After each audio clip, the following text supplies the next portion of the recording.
Welcome viewers to the second lecture of our open online lecture series on spur and helical gear cutting.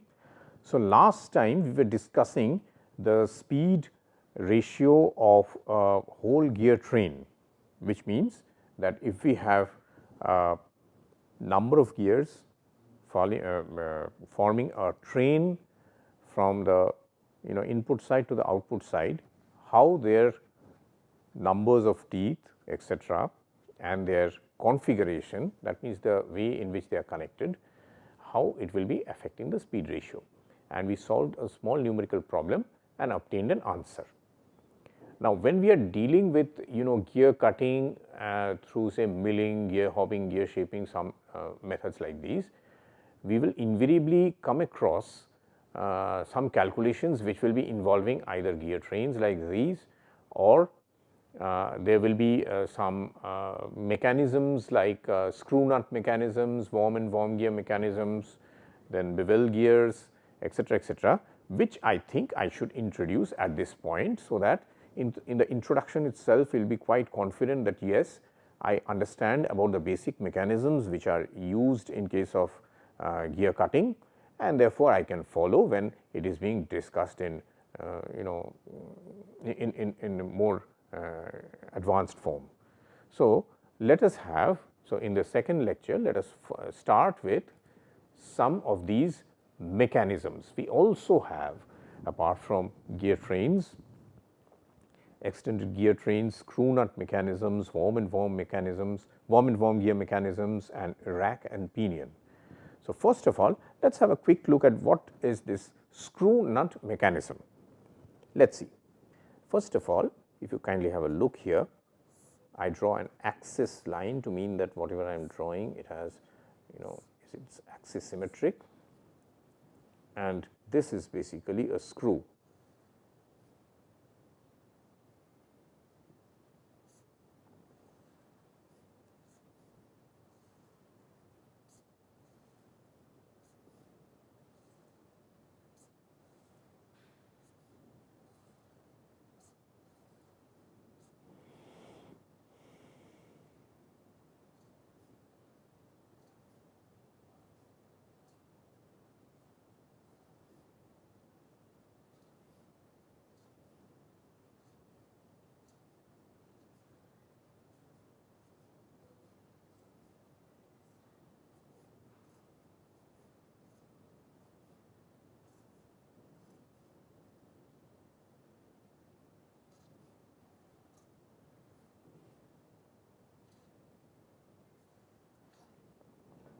Okay, that is it. So, we have a screw to start with. So, it is basically a helix wrapped around a cylinder, it is going this way. So, when we have such a member, this one should be like this. When we have a member like this, it has a corresponding body called a nut, which can be fit on top of this. So, if I fit it here now, we can depict it this way in an engineering drawing.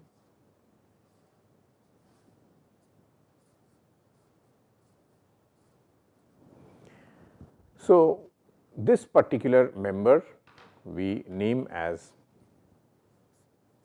the screw, and this member we call the nut. And what is the specification that we give here? Pitch equal to, say, let us put a numerical value so that we can correspondingly solve a problem as well, say 4 millimeters. Number of starts equal to 2. What is number of starts? Number of starts is, this looks like a helix, and what is a helix? To give you a very simple everyday example, you might have seen against a round object a spiral stairway. What is the idea of the spiral stairway? You can move up the spiral stairway, up or down. So, this is what is this spiral all around this particular cylinder. Now, the question is, if someone said, just like you have two-way highways, that is, there is a divider, on one way you go say forward, and on one way you go not backward, but you go the other way. So, in the same way, in order to have better traffic control on the spiral stairway, build another one parallelly.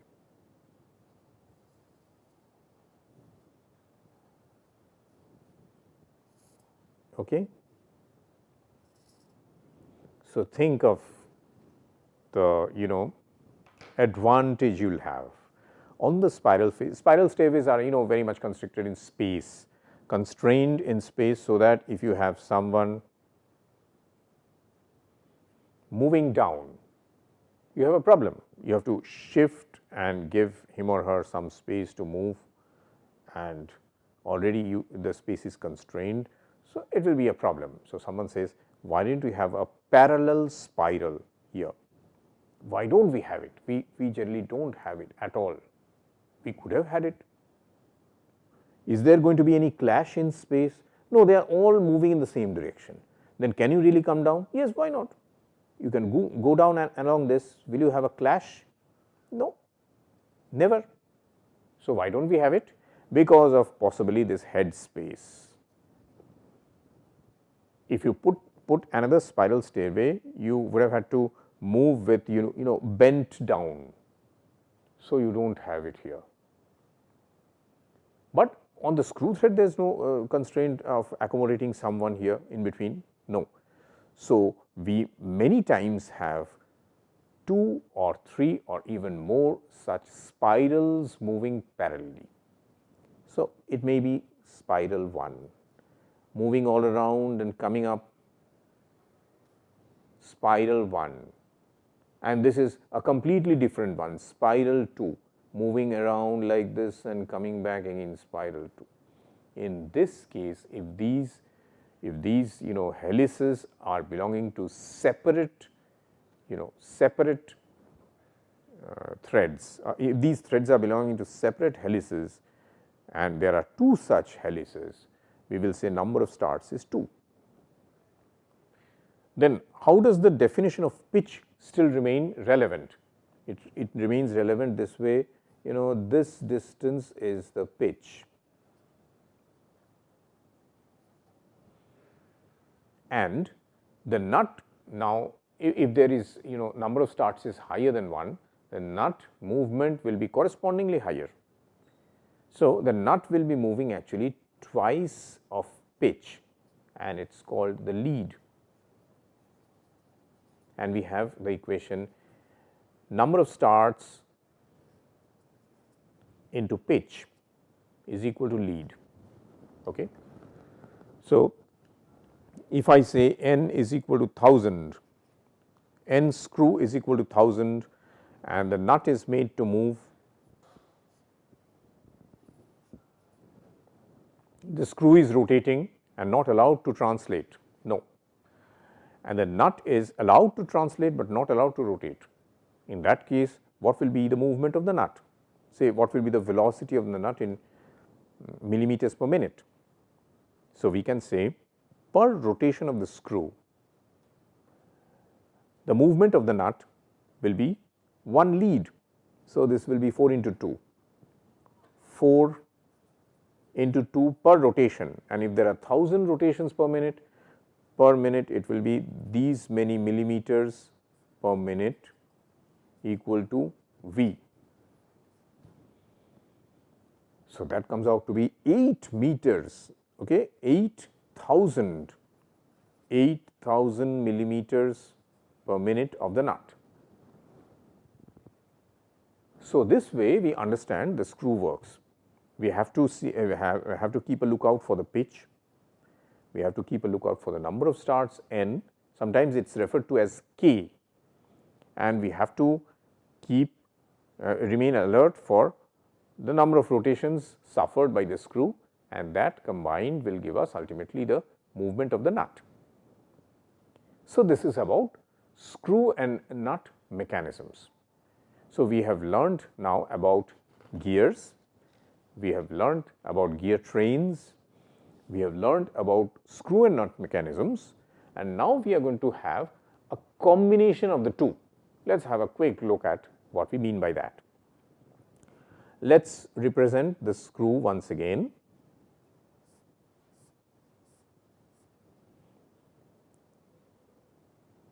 Let this be our screw.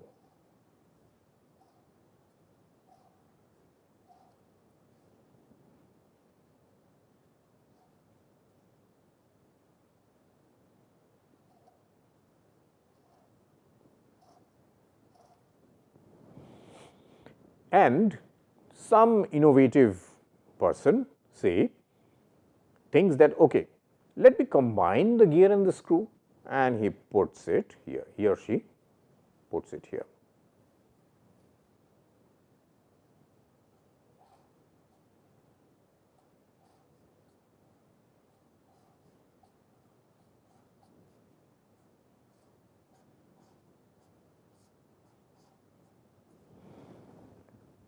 But you will say what is this going to give you? The screw which is rotating here, that is simply going to carry out rotation. The screw is rotating, and had there been a nut, it would have been pushed to one side. So, it will do that only. All these teeth which have got engaged in these thread roots, they will get pushed to one side. But how are you constraining this particular gear? So, we call this the gear, and this screw is given a specific name, the worm. Why? Because worms, those earthworms, they have they are called annelids. So, this is roughly looking like annelid. Okay, that means rings one after the other, as if there are rings, really not so, but anyway. So, this is called a worm. Now, in this gear, what is the way in which we are constraining this gear? We are simply having a pivot at the center of, sorry, it cannot be seen here, this is the pivot point. That means it is able to rotate. So, if you give it a push here this way, it is going to suffer rotation due to that. So, the gear suffers rotation. So, if the worm rotates, this is now getting a name of itself, worm gear. The worm gear will rotate to one side, and therefore, we have a mechanism in which we can transfer motion from a rotating screw thread to a gear. This is a big achievement. Previously, we were transferring motion from one gear to another gear. We were transmitting motion from screw threads to nut, etc., but we were not able to in any way move from a screw thread to a gear directly. This is being done here, and there is a very important function which is served by this worm and worm gear mechanism. Incidentally, the speed ratio, that means N worm gear by N worm,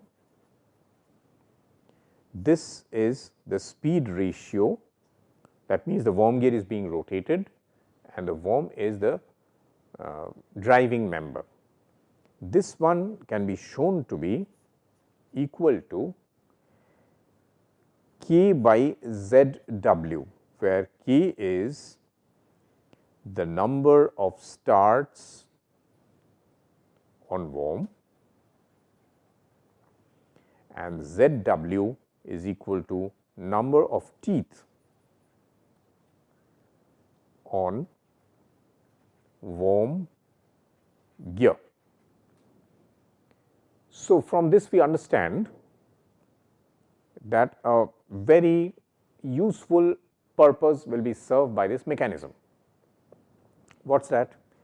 Generally the number of starts is equal to 1, 2, 3 like that, and the number of teeth on the worm gear can be typically say 80, 40 like that. So, let us take an example in which k is equal to 1 and ZW is equal to 40. What is the speed ratio we get? The speed ratio will be a thumping 1 by 40. So, just imagine a rotation on a shaft can be reduced to 40 times its original value. Why is this so important and why is this so useful? Let us have a look here. If I am having say an input shaft with rotational speed equal to 400, and if I tell you that make a gearbox into which it is moving in, put whatever ordinary gears that we have discussed up till now, spur gears, I will come to this term spur gears, put whatever gears that you can put in and get me a speed of how much? 10 rpm. So, you immediately find out what is the speed ratio required. N output, N input, N output by N input is equal to 10 by 400 equal to 1 by 40. So, you decide okay fine, I can put gears of this type maybe.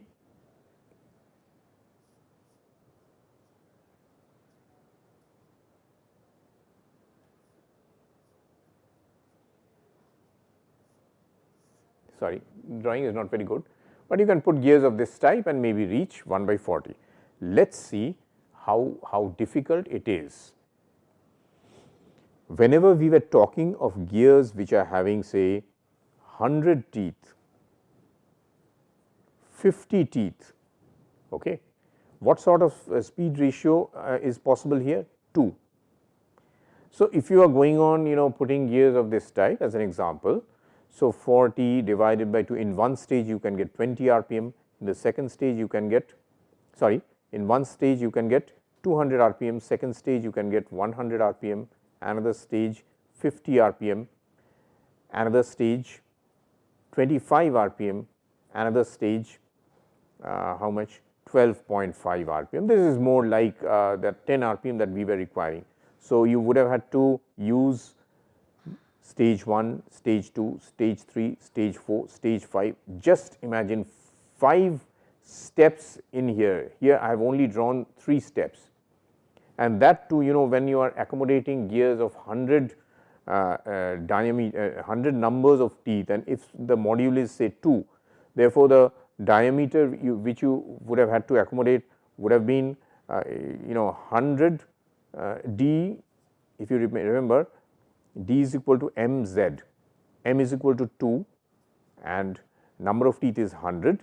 So, it would have been 200 millimeters. Just imagine, this way you would have covered 200 millimeters, this would have given rise to 100 millimeters, 300 millimeters in every stage, 5 such stages. So, in the most general case, it would have given you a huge space, a gearbox requiring a huge space.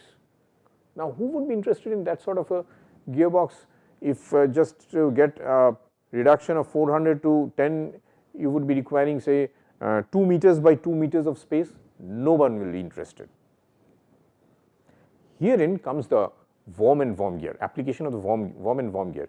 You can notice here by the worm and worm gear that we had just discussed just now, in one step itself you can reduce the speed from 400 to 10 by employing k equal to 1 and z is equal to 40 teeth, as simple as that.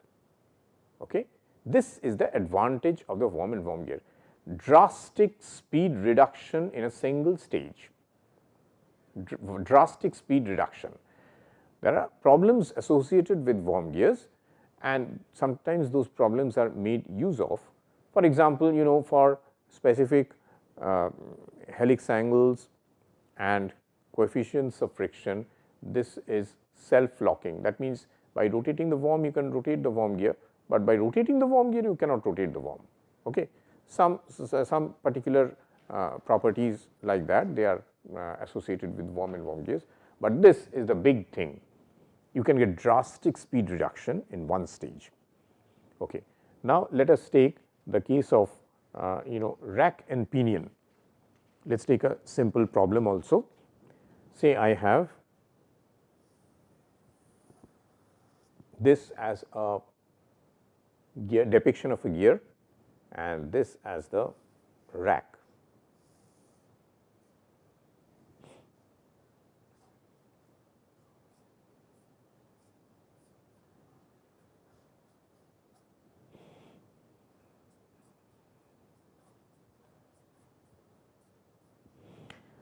Suppose I give this information, this one is rotating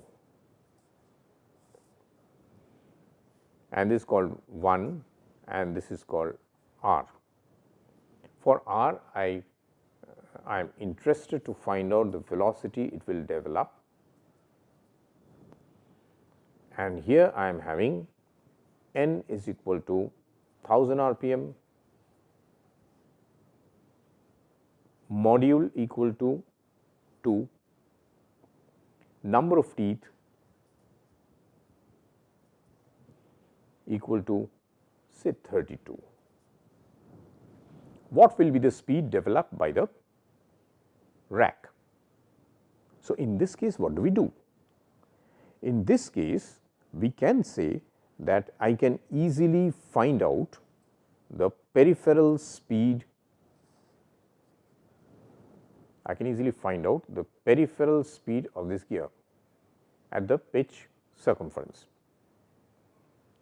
Once I find out the peripheral speed of the gear, I can equate it to the rack speed and that will be my answer. How do I find out the peripheral speed? If you move from first principles, you can say velocity has to be found out. If velocity has to be found out, it can be equated to omega into r. This can be equated to twice pi n by 60, okay, omega into radius r, let us say d by 2. Okay. Now, this n is in rotations per minute. Is it given? Yes, it is given. Is the diameter provided? No, I do not know the diameter. So, how do we proceed? Here you will find once again, if m and z they are provided, you can use d is equal to m into z1 and you can put it here. So, 2 into pi into 1000 divided by 60 gives you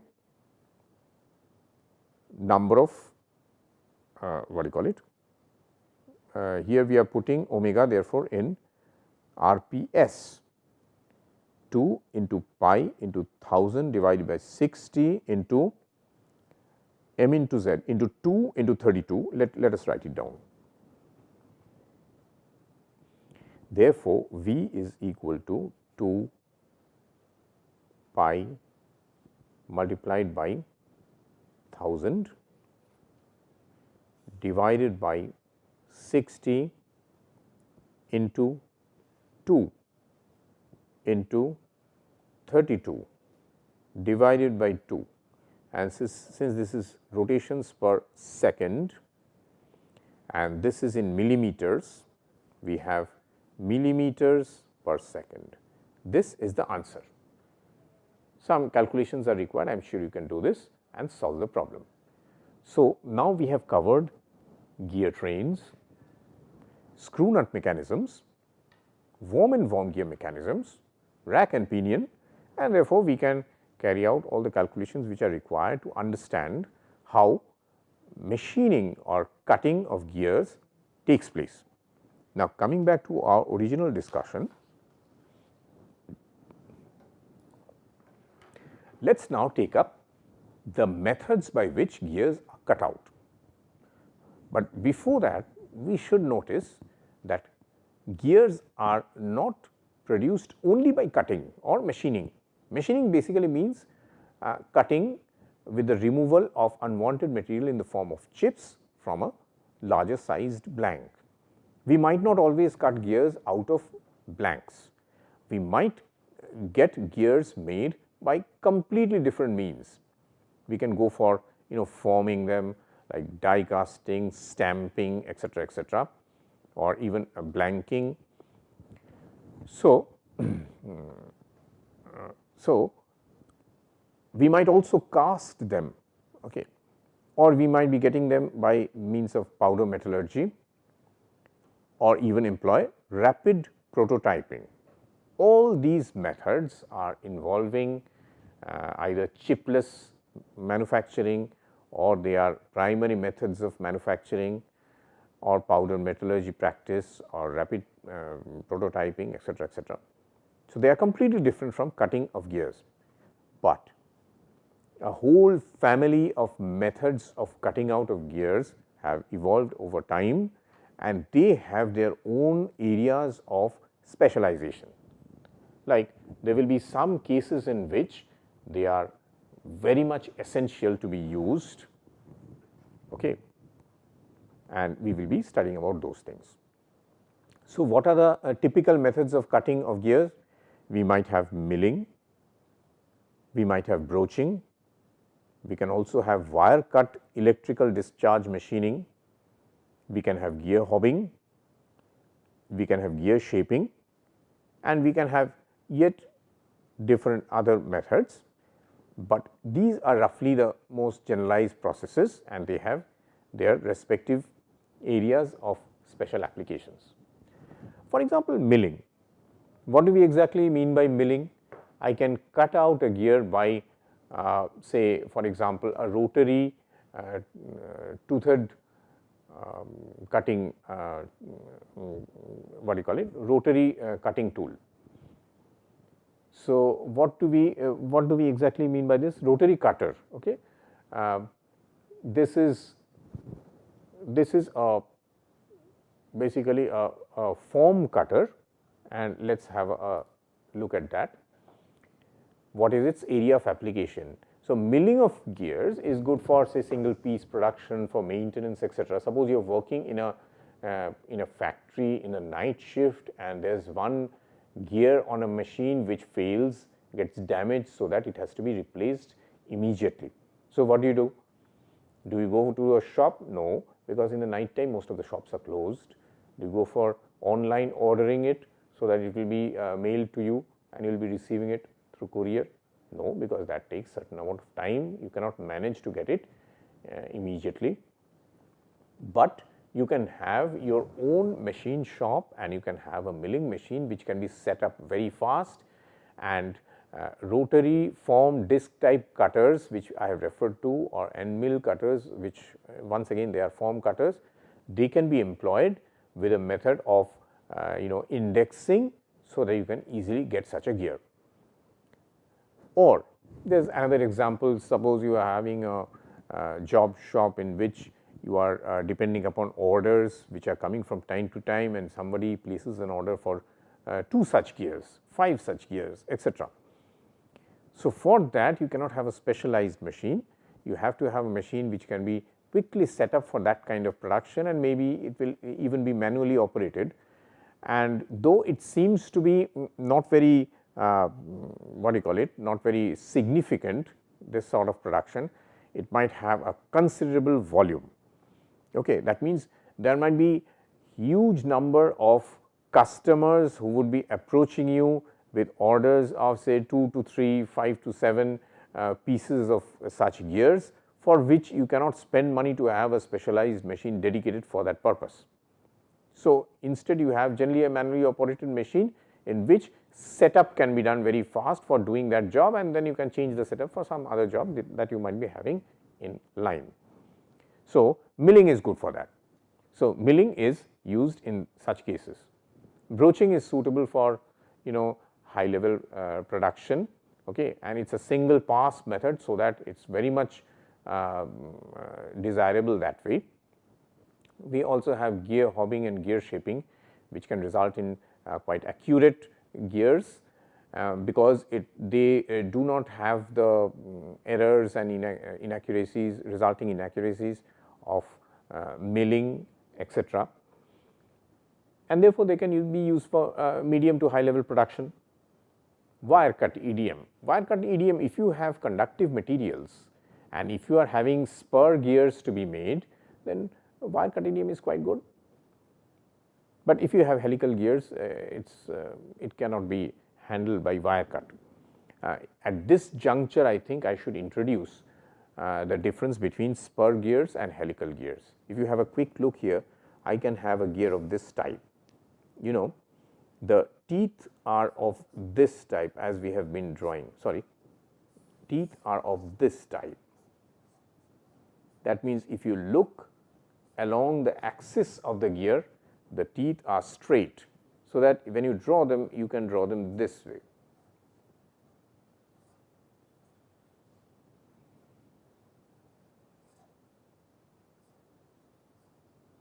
Etc. But you can also have gears in which the teeth, instead of being straight, okay, here we have drawn gears which are having straight teeth. That means, these teeth are this way. Instead of that, they might have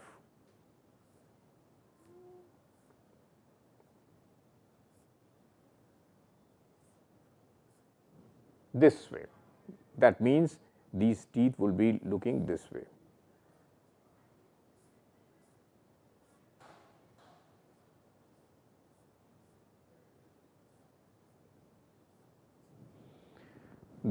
Which actually means that these are basically parts of helices about this particular central axis. So, it will be ultimately going this way.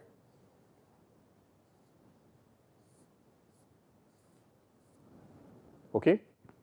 So, if I am talking about a helical gear, it will look like this.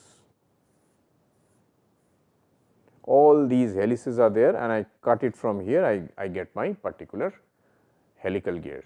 So, while spur gear, the teeth will be like this, parallel to the axis. The helical gears will have the teeth in the form of small portions of helices about that particular cylindrical portion. Okay. So, this is the difference between spur and helical gear. Tomorrow, I have a plan to show you some actual helical and spur gears by bringing them here and putting them on display, so that you will be convinced, okay, they are definitely different. So, with this one, we come to an end to the second lecture. We will meet again for the third lecture. Thank you very much.